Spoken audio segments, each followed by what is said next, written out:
Ndëruar vëllezër besimtar, motra, s'ka dyshim se sa më shumë të thellohet njeriu në çështjet e besimit, sa më shumë të lexoj, sa më shumë të dëgjoj, dhe sa më shumë kontakte të ketë rreth njohurive që e afrojnë me Zotin e gjithësisë, kupton shumë gjëra, pavarësisht se të gjitha ato sekretet e jetës, të gjitha ato enigmat, të gjitha ato paqartësitë, mbase nuk na ndriçojnë sepse kaq kapacitet kemi dhe kaq mundësi kemi.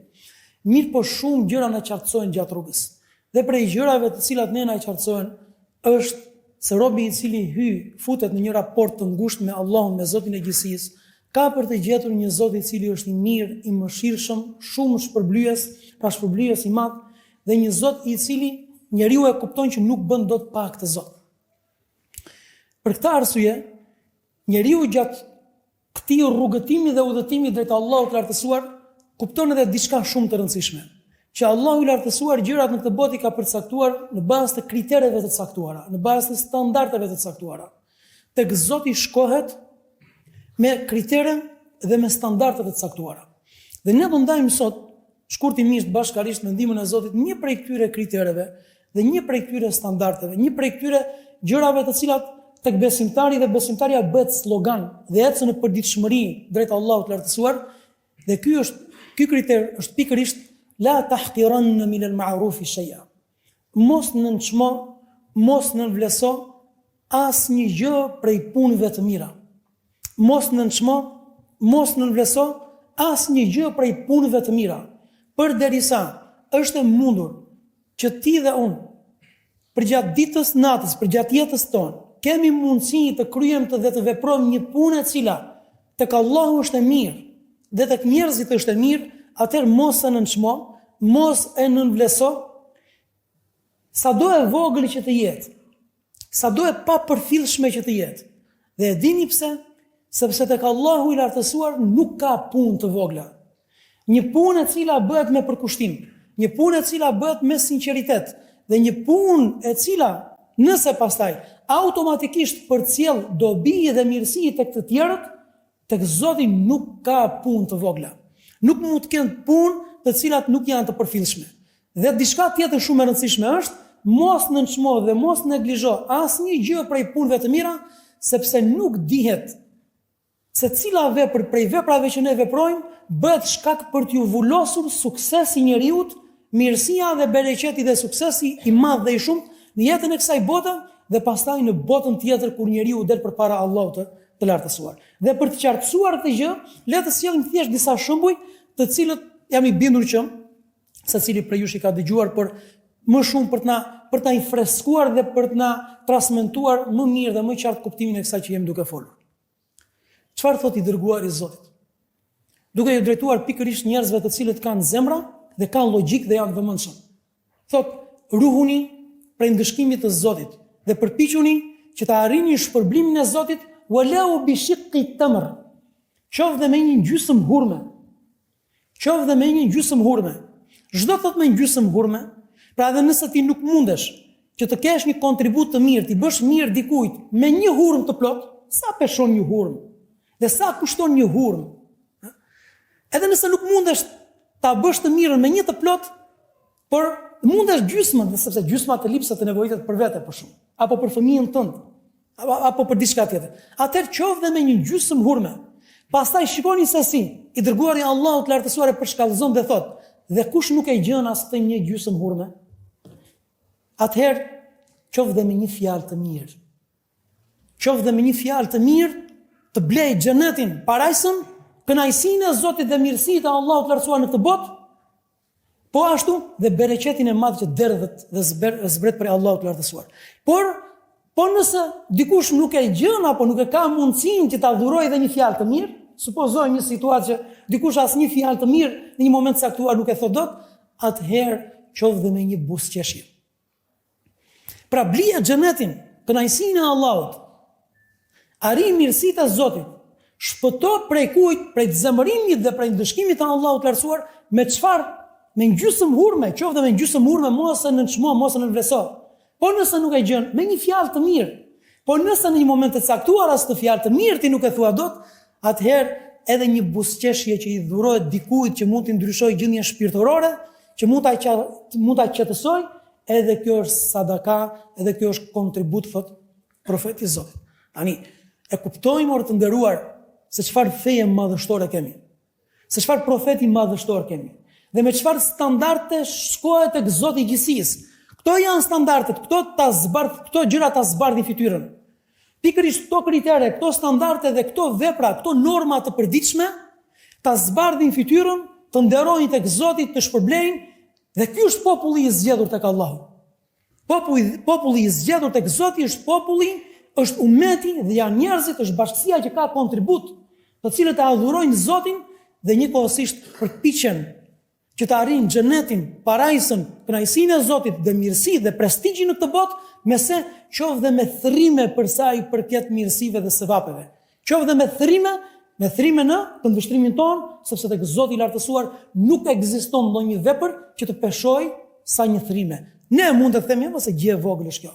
Dhe ndoshta e anashkalojmë dhe nuk e veprojmë. Tek Allahu nuk ka vepër që të peshojë sa një thrime. Thotë i dërguari i Zotit i lartësuar, Allahu i lartësuar i avlerësoi, e shpërbleu një burr, një njeri, i cili ishte duke ecur në rrugë dhe pastaj shikon aty një deg peme shkurre që kishte devijuar dhe pengonte kalimin e njerëzve, i bezdiste njerëzit. Pra ndoshta njerëzit për të kaluar në atë rrugë do duheshin që të menjanonin një herë të degën e kësaj peme, që në një farë mënyre nuk u pamundësonte kalimin, thjesht u vështirësonte. I mundonte pak. Ky njeri qëndroi për një çast, u mendua, reflektoi dhe tha: "Jo, ky shkurre i pengon njerëzit, i mundon njerëzit, i vën në siklet." Mori minuta të caktuara nga jeta e tij, u angazhua, e preu të degën e shkurrës dhe i rahatoi njerëzit. Allahu, çfarë thot profeti i Zotit? Allahu ja vlerësoi këtë gjë.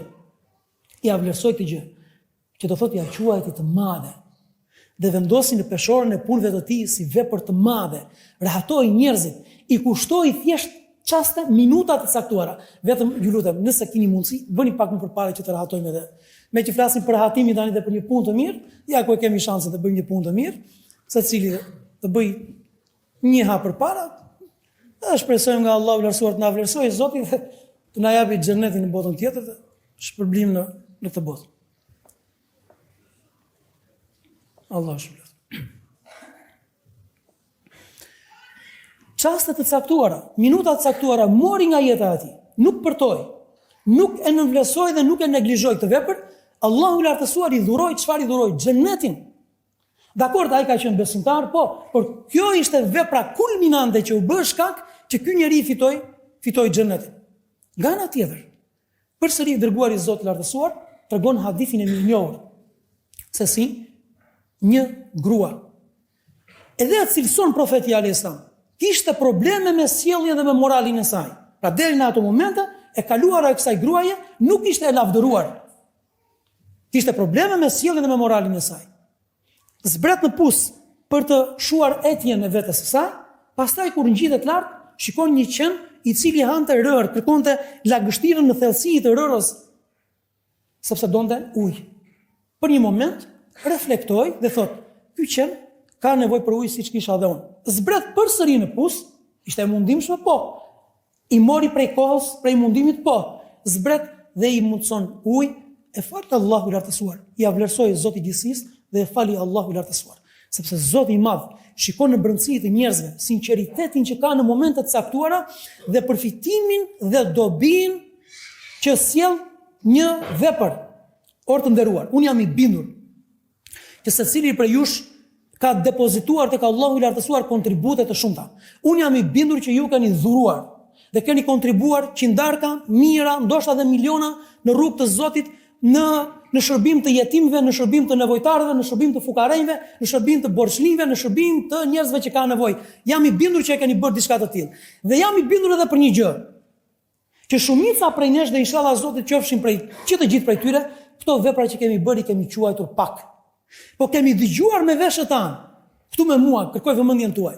Kemi dëgjuar me veshët tanë që ata të cilët ne kemi shkuar dhe u kemi bërë diçka të mirë dhe ne e kemi quajtur pak dhe i kemi thënë s'është gjë mor vlla, nuk është gjë, kaq kisha mundsi po s'është gjë. Kan thënë për ty ndoshta nuk është gjë.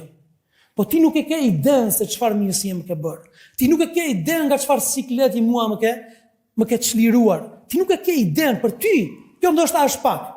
Po ti nuk e di se sa e madhe dhe sa e rëndësishme dhe se sa e domosdoshme ishte për mua. Dhe Allahu i lartësuar shikon sinqeritetin e veprës tonë dhe shikon edhe efektin dhe dobinë që ka vepra që ne bëjmë, prandaj ta konsiderojmë dhe ta shndërojmë në slogan të përditshëm, ta kemi të shkruar në ballë. La tahqiranna min al-ma'rufi shay'a.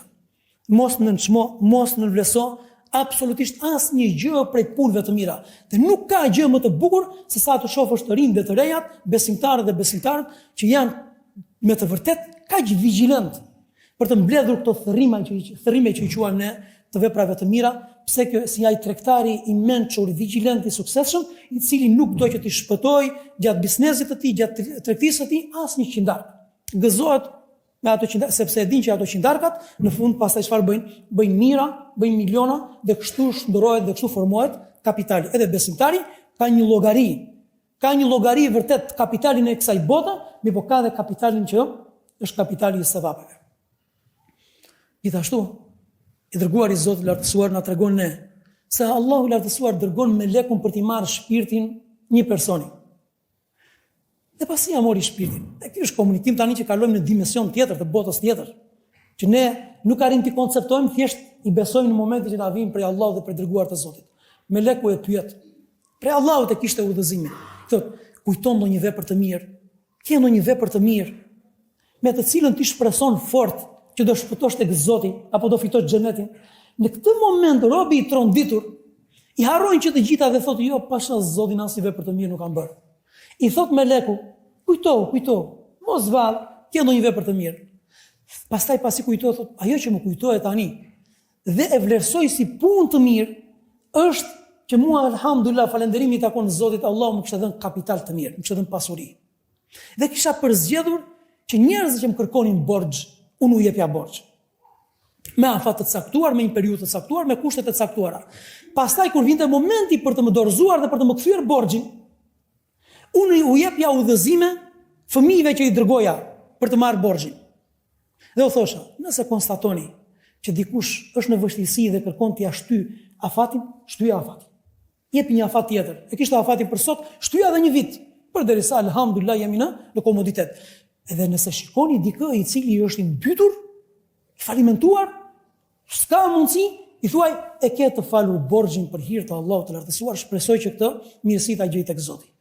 Thotë kjo është vepra e vetme që unë kujtoj tani, të gjitha të tjera ti kishte harruar. Atëra Allahu i lartësuar i shpall melekut, thotë thuaj këtij personi që Allahu është më meritori për të bërë mirë. Ky njeri bënte mirë, Allahu është më meritori për të bërë mirë, për këtë arsye do ta trajtojë këtë person me mirësinë e tij dhe me mëshirën e tij, është i falur prej Allahut të lartësuar. Është i falur prej Allahut të lartësuar. Ky njeri këtë vepër nuk e quante shumë, e quante normale. Po ka dhënë Zoti pasuri, pse të rinë aty të myken kot, e ka mundësinë, atëherë u jap borxh njerëzve. Dhe shikoni se çfarë, dhe ecte me udhëzimin profetik, lehtësoj që të lehtësohet prej Zotit. Lehtësoni dhe mos vështirësoni, qetësoni dhe mos rëndoni zemra. Dhe Allahu i lartësuar e fali dhe e mëshiroi.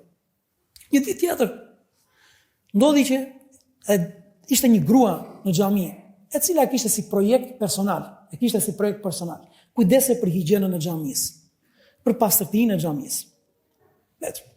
Askush nuk e kishte detyruar, askush nuk e kishte mëruar, thjesht e kishte si projekt, dua që shtëpia e Zotit lartësuar, unë t'jap kontributin përveç se vi dhe falem, në momentin që e kam mundësinë, e kam kohën, e gjende mundësinë dhe e pastronte. E kjo grua ishte një nën e moshuar me ngjyrë, ndron jetë gjatë natës. Të afërmit, familjarët, besimtarët e përgatitën e qefinosën, i falën xhenazën, e varrosën gjatë natës dhe nuk e lajmëruan profetin alayhis salam. Kaloni ditët dhe i dërguari i Zotit lartësuar nuk po shikonte më këtë grua. Thotë kush filani? I thanë i dërguari Allah, po ajo ka ndruar jetë. Ka ditë që ka ndruar jetë. Thotë ka ndruar jetë? Thotë, po ju nuk më lajmëruat? Thotë i dërguari Allah, ndroi jetë gjatë natës dhe ne tham mos të shqetësonim dhe përgatitëm vetë dhe ja falëm ne vetë xhenazën. Dhe tham mos të shqetësonim. Në këtë moment profeti të Zotit i ndryshoi fytyra. Dhe u transmetoi atyre një pakënaqësi, sepse u duk sikur nuk ja dhan kadrin, vlerën dhe pozitën kësaj gruaje, dhe sikur e nënvlerësuan çështjen e saj. Tha profeti dhe u shprehu dhe u transmetoi këtë gjë profeti alayhis salam. Thot, më tregoni ku është varri i saj. Ku e keni varrosur? Shkuan me dërguarin e Zotit dhe thanë, ky është varri i saj. Aty i fal profeti alayhis salam xhenazën vet. Dhe pastaj u drejtohet dhe thot, këto varre janë errësirë, janë gropa të errta, të cilat i ndryshon Allahu i lartësuar nëpërmjet namazit që ne u falim të vdekurve. Namazit të xhenazës, lutja që ne bëjmë. Dhe i ndryshon Allahu i lartësuar nëpërmjet këtij namazit që unë ja fal.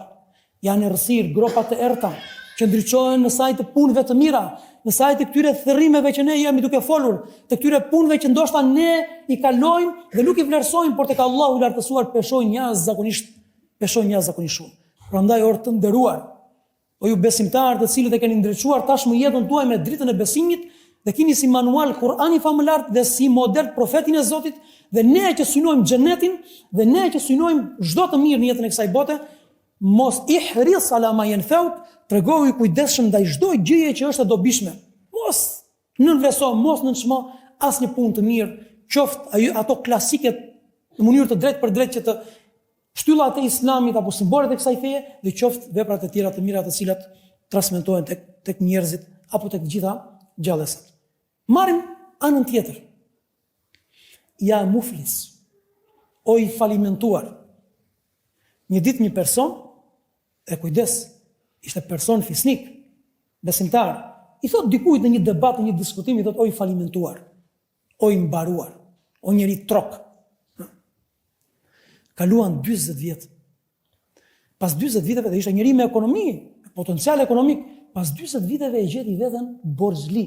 Pa nga njeri pasur dhe me ekonomi, e gjën veten e tij borxhli. Dhe mblodhi një ditë fëmijët, të afërmit, të dashurit, dhe u thot, unë e di pse jam sot në këtë gjendje. E di pse jam sot në këtë gjendje. Sepse përpara 40 viteve, në një debat e sipër, i kam thënë dikujt, o i falimentuar, o i mbaruar. Pra unë jam dikushi, kurse ti e kush je ti? Ti je trop, je falimentuar. Unë e di. Një fjalë, siç thot profeti i Zotit, ndodh që dikush thot një fjalë, la yulqi laha bala. Nuk i jep shumë rëndësi kësaj fjale. Po kjo fjalë zemëron Allahun, shkatëron dhe shpirtrat e njerëzve. Ua shkatëron jetën atyre. Vetëm për hir të kësaj fjale, e merr dhe ndëshkon Zoti i lartësuar këtë person 70 vjet në zjarrin e xhenemit. 70 vjet në burgun e Zotit. Një fjalë. Nuk i dha më rëndësi, mos e një fjalë goje, pse more kaq të madhe i themi ne. Një fjalë të thash more vëlla, pse more kaq të madhe? Si pse mora kaq të madhe? Ti shkatrove jetën. Shkatrove jetën. E bëre që të ndihet poshtëruar. E bëre që të ndihet i turpëruar, të mos çoj kokën përpara njerëzve. Si, një fjalë tek Allahu nuk është një fjalë, po sa peshon kjo fjalë tek Allahu i lartësuar? Vallë, sa peshon? Të shkatrosh ditën e dikujt, të shkatrosh jetën e dikujt, të shkatrosh nderin e dikujt, të shkatrosh pasurinë, ti hash pa drejtësisht pasurinë e dikujt.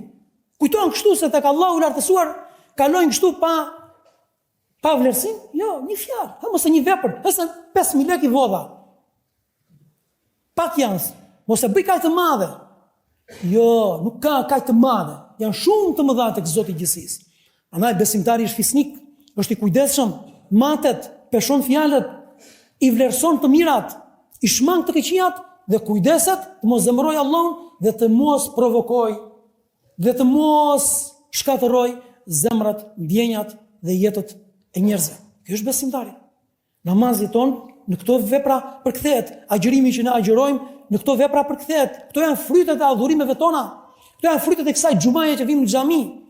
Dalim jashtë pasi kemi falur xhuman dhe jetojmë si musliman. Jetojmë me këto parime. Prandaj tek Allahu nuk ka diçka që peshon pak, por ka gjëra të cilat peshojnë jashtëzakonisht shumë. Dërguari i Zotit lartësuar, dhe nga ana tjetër për ta plotësuar hadithin, dhe ndodh që dikush thot një fjalë, po fjalë që e kënaq Allahun, e qetëson dhe zemrën e dikujt. Allahu i lartësuar e ngre në grada të larta në paradis dhe në xhenet dhe i arrit prestigjin në jetën e kësaj bote. Një fjalë, nuk i jep shumë rëndësi. për gëzon dikë, e uron dikë, lutesh për dikë, e komplimenton dikë. Ja zbukuron jetën. Mashallah sa bukur dukesh sot. I ka ardhur një sukses, të begatov Zoti në mirësinë tënde. E ka begatuar Allah me fëmijë apo me pasuri apo me një sukses, lutesh për të. Ja ndryshon, e gëzon shpirtin e tij, ja ndryshon ditën, jetën, ta vlerëson Zoti, të rrit prestigjin në këtë botë dhe njëkohësisht të rrit gradën në botën tjetër. Kështu është.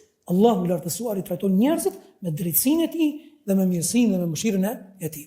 Gjithashtu profeti i Zotit na ka lajmëruar ne se një grua e mori dhe e futi Allahu i lartësuar në zjarr. E dini pse? Thjesht se shkaktoi ngordhje në një mace. Mace, se mos e dëgjoni keq. Mace, e mori dhe e lidhi. As nuk e ushqeu dhe as nuk e la të lirë, të shkonte dhe ta gjente vetë ushqimin e saj. Nuk të bezdis, nuk e dëshiron, po, zire jashtë dere dhe e shkonte dhe gjente vetë riskun e saj. Jo, kjo grua e manifestoi ligësinë e saj duke e lidhur të mace. Dhe e torturoi derisa ngordhi. Dhe Allahu lartësuar e mori dhe e futi në zjarr. Një mace. Ja. Kjo grua mbas e falej. Mbas agjironte, siç thot në transmetimin tjetër, i tha oj dërguari i Allahut, bëhet fjalë për filanen. Ajo falet shumë gjatë natës, ajo agjiron shumë gjatë ditës. Mirë po, e mundon komshiun apo komshien e saj me gjuhën e saj. E mundon, me përgojime, me thashetheme, me intriga, me ofendime, me gjëra të tilla. Profeti i Zotit tha, ajo është në zjarr. Ajo do të jetë në zjarr, do të shkojë nga Allahu i lartësuar. Pse? Sepse janë disa vepra që tek Zoti i lartësuar janë peshojnë shumë, edhe pse tek sytë e njerëzve duken sikur janë pak. Në një moment të vështirë për muslimanët, bën thirrje profeti alayhis salam, jepni sadaka, kontriboni, e kërkon tani momenti kërkon që të jepni sadaka për ndihmuar të varfrit apo për përmbushur nevojën dhe boshllëkun që ishte. I shikoje se si dorën që të gjithë prej xhamisë dhe shkonin në shtëpitë e tyre dhe pastaj vinin me çfarë posedonin. Kishte prej tyre që vinin me kapital të konsiderueshëm dhe i jepnin sadaka dhe kontribut. Kishte prej tyre më të nderuar që vinin me një tas me hurma, një tabaka me hurma. Kaq kishte mundësi. Aty si prit në cep të xhamisë rinin hipokritët, dy fytyrshat. Ata njerëz të cilët janë gjithmonë në prit. Kur nuk del kontribut prej tyre, por kontributi vetëm i tyre është për të marrë me njerëzit. Për të marrë me njerëzit. Dhe kur shikonin njerëz që vinin thjesht për të kontribuar me një tas me hurma, diçka shumë e vogël, thoshin, po pse për këtë gjë ka nevojë Zoti? Ku shkon ti me këtë kontribut? E quani pak, për këtë gjë ka nevojë Zoti? Shumë pak. Kurse kur vitet dikush me një kontribut të madh, të konsiderueshëm, thoshin, mos e ky e bën këtë gjë për të dukur. Për të thënë njerëzit që sa bujar është dhe sa i pasur është. Pra nuk absolutisht asnjëherë nuk gjeni rahat. Tek Zoti edhe një herë theksoj, absolutisht nuk ka diçka që është e vogël. Prandaj një fjalë, një gjysmë hurme fitohet xheneti. Një fjalë e mirë fitohet xheneti. Një buzëqeshje fitohet xheneti. Një heqje e pengese nga rruga fitohet xheneti. Nëse i bën mirë, qoftë dhe një gjallëse që ka shpirt, ka jetë, fitohet xheneti, fitohet parajsa. Ashtu sikundër fitohet me këto punë të vogla, ashtu humbet xheneti dhe parajsa me punë të cilat në sy tonë dhe përpara nesh mund të duken të vogla. Tani folëm pak për konceptin e punës së mirë dhe për sloganin që ka besimtari që duhet të shfrytëzojë jetën për të bërë sa më shumë mirë dhe të mbledhë këto thrime. Tani ku dua të dal? Sot në këto ditë. Ne jemi në 10 ditëshin e parë të muajit Dhulhixhe. Janë ditët më të mira të vitit. Të cilat pastaj kulmojnë me Kurban Bajramin, që është ditën e Xuman e ardhshme. Përpara Kurban Bajramit është dita e Arafatit, që është ditën e njëjtë, që ne duhet të agjërojmë. E përqyeshme është, nuk është e obliguar, mirë po profeti i Zotit Muhamedi alayhis salam ka thënë, unë ju garantoj dhe shpresoj nga Allahu i lartësuar që ai që agjeron këtë ditë t'i falen gjunahet e 2 viteve, e vitit kaluar dhe vitit aktual, i falen prej Allahut të lartësuar. Është dita e njëjtë që ne na mundsof Zoti ta agjërojmë, dita e Arafatit, ku haxhilerët do të jenë mbi kodrën e Arafatit dhe është kulmi i ditëve. Dita më e mirë e vitit, ku Allahu i lartësuar shpërblen si asnjë ditë tjetër, ku Zoti i gjithësisë fal dhe mëshiron dhe liron nga regjistrat e zjarrit të xhenemit si asnjëherë tjetër. Derdh dhe Allahu i lartësuar jo vetëm mbi ata që janë në kodrën e Arafatit, po mbi të gjithë njerëzit e mirë, mbi të gjithë muslimanët besimtarë dhe njerëzit e mirë, derdh, nuk them jep, derdh mëshirën e tij, faljen e tij dhe shpërblimin e tij. Dhe njeriu më i mirë atë ditë është ai që nuk e shfrytëzon këtë ditë dhe ai që mendon se Allahu i lartësuar nuk i mëshiron robërit e vet. Për këtë arsye, këtë ditë ne e shfrytëzojmë me agjërim, me punë të mira, me lutje, me këto thërimet, mbledhim këto thërimet që të adhurimeve të mira që ne thamë, por gjithashtu, përveç se jo vetëm ditën e Arafatit, këto ditë deri në ditën e Kurban Bajramit, që është ditën e Xuma, ne duhet të angazhohemi me punë të hajrit, me punë të mira. Me gjuhën tonë përkujtojmë Zotin, përpiqem mos të lëndojmë njerëzit. Me pasurinë tonë, edhe nëse e bëjmë program, çdo ditë qindart ka të caktuar apo shumë të caktuar ta japim sadaka, sa mirë është. Namazin bëj ditët më të mira të vitit, ku të marrësh një vendosmëri dhe thua unë tani do filloj dhe do afrohem tek Zoti, do ndërtoj një standard, do t'i fal çetë 5 takohet e namazit. Nuk të pengon o vllai i nderuar dhe motrë nderuar namazi nga biznesi tënd. Përkundrazi do ta shtoj më shumë bereqetin në biznesin tënd. Fal namazin, do të rriti prestigjin, do të shtoj pasurinë, do të shtoj begatinë dhe lumturinë në jetë, në përditshmëri. Fal namazin, është lidhje me Zotin, është kontakt me Allahun, është raport i ngushtë me Zotin e gjithësisë dhe është mënyra më e mirë për të qenë dikush tek Allahu i lartësuar. Prandaj bëjmë sa më shumë mirë në këto ditë, i shfrytëzojmë se janë ditët më të mira të vitit ku Allahu i lartësuar shpërblen si asnjë ditë tjetër.